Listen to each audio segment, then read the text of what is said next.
Well, baseball would kick things off here in this week's episode, facing a tough Norwood squad. To say Monday's game conditions at Sprague was windy would be the understatement of the year, as the question was not so much which Hurricane Division team would win today, but instead, would I be blown away by 30-mile-per-hour winds while trying to film this game? So in this Dust Bowl of 2016, we have a pitcher's duel between Jack Tishman and Southpaw Sean Mellon through the first 3 innings before the Raiders strike for a run in this bottom 4. Brad Marchetti leads it off here with a single, and then with runners on first and second, Isaac Weicker is safe as first baseman Cam Ryan can't hold on to the high throw from third. So the bases are loaded with all Raiders and 1 out. Jack Tishman then goes down swinging, but the pitch gets away from catcher Mike Flynn, and in a race to the plate, Brad Marchetti slides in safe. It's 1-0 Wellesley. It's safe to say the Raiders are pumped.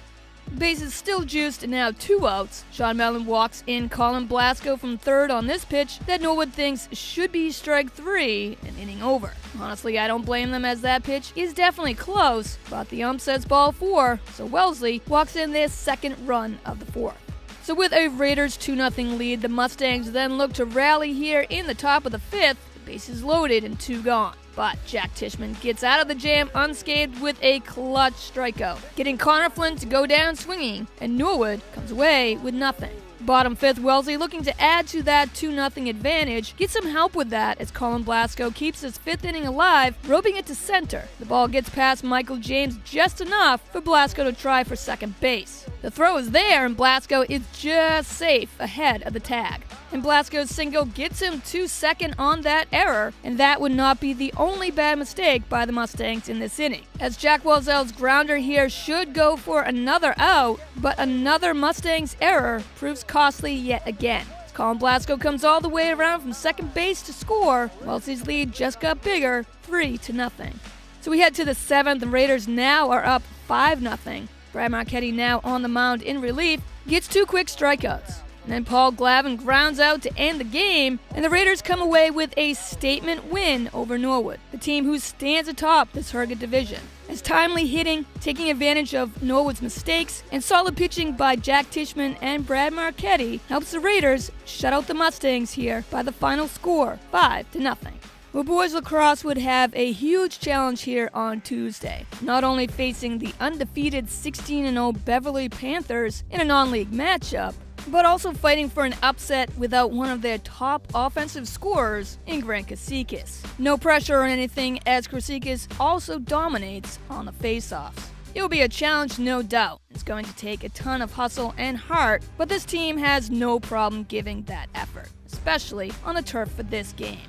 Michael Bones, midway through this first quarter, ropes it past goalie Kevin Morency for the first score of the game. And then Billy Garante follows that up with a great score of his own, and these Raiders are bringing a ton of energy to the field. And that shows in their effort as they already hold a 2-0 lead after 1. After Beverly strikes back with a goal, Griffin Morgan shows that hustle, spins in around a defender, sees daylight, and buries it into the net. And it's a 3-1 Wellesley lead. Some great passing here by the Raiders in this second, then helped Scott Westerman dish it out to a wide-open TJ Maley. Maley nets the point-blank shot easily, 4-1 Raiders. And heading into halftime, Wellesley with a great statement first half, leading the Panthers 4-2. But after Michael Bones' score ties it up here at 5-5, the third would be a defining one for Beverly, as they find their offense, helped in a big way by their junior standout Sam Abate, whose goal here lights a spark to what would be a 6-1 Panthers run in this momentum-changing quarter.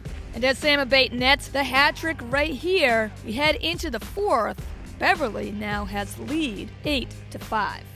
So as we fast forward through this 4th with just under 6 minutes to go, Scott Westerman answers with this key goal that Raiders desperately needed, as they saw their offense go cold in that 3rd. Now find themselves down 9-6.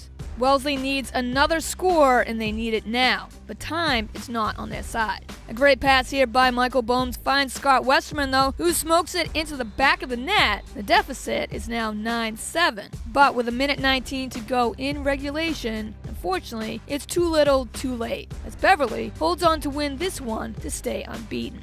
Yes, it's a 9-7 loss here for Wellesley, but in the Panthers' 17 victories this season, they've blown out the majority of their opponents. Wellesley made Beverly have to fight for this win every minute of this game, and the Raiders, as the underdog, came so close to an upset, but in the end, fall short to the Panthers. Now at 8-7, the Raiders will fight for that playoff berth as they finish out this season on the road for their last 3 games. Looking for that 14th year in a row of making the tourney, there's no question they will find a way. So with their postseason hopes still within reach, girls softball would face some tough competition here in a divisional matchup with the Milton Wildcats here at Lee Field on Wednesday.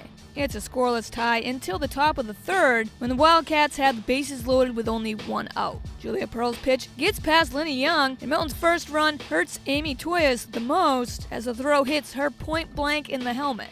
Runners then move up and Lindsey Jensen grounds out, but it still brings another run across. So Milton comes out of this fourth with a 2-0 lead. Though down by 2 runs, Julia Pearl has definitely pitched solid, but the Raiders have not been able to help out her cause yet through these first 4 innings. But in the 5th, runner on second base, with 2 gone, Julia Pearl's at the plate and pops it up sky high. Third baseman Jenna Conroy cannot make the catch, but speedy Julia Chafers with 2 outs was off on contact at second, and it's now a 2-1 deficit for the Raiders. Julia Pearl would then make it all the way to second base as well on that error, and looking to extend this rally, Elizabeth Dew smokes the first pitch she sees at the plate. But it's right to Jenna Conroy, and this time Conroy makes the 3rd out of the inning. So we come out of this 5th, it's 2-1 Wildcats. On top of the 6th, though, the Raiders get 2 quick outs, but then Jenna Conroy just crushes it to center field for a 2-out triple. Emma Brown then connects on the first pitch she sees, driving in Conroy for an RBI single. It's now 3-1 Milton. And Caroline Johnson then grounds it down the third base line. The ball bounces high off Jessica Hart's glove. The runner from third scores, but Hart catches Shannon Fitzgerald in a rundown between second and third, and Wellesley gets that 3rd out and out of the jam. But not before 2 more runs here have come across for Milton, so now it's a 4-1 Wildcats lead. Bottom of that 6th, the Raiders look to answer back and have a runner on first with 2 out. Pinch hitter Olivia Hunter then grounds it to Jenna Conroy. Conroy throws it to second on her knees. Jessica Hart is ridiculously safe, but is called out anyways. And that puts a frustrating end to any hopes of a rally. That 4-1 Milton advantage would end up being the final here as well, as the Raiders strand 2 more in this bottom 7th. The Raiders got solid pitching from their starter, but Milton's Shannon Fitzgerald contained the Raiders' offense pretty much the whole game, and that would be the difference maker here as the Wildcats hold on to win by the final 4-1. Well, that does it for this episode as we're in the last 2 weeks of this exciting regular season of Wellesley sports. So stay with Wellesley Media as we keep you covered with all Raiders sports. Check us out on demand at wellesleymedia.org, our YouTube and Facebook pages at Wellesley Public Media, right here on Comcast 9 and Verizon 39.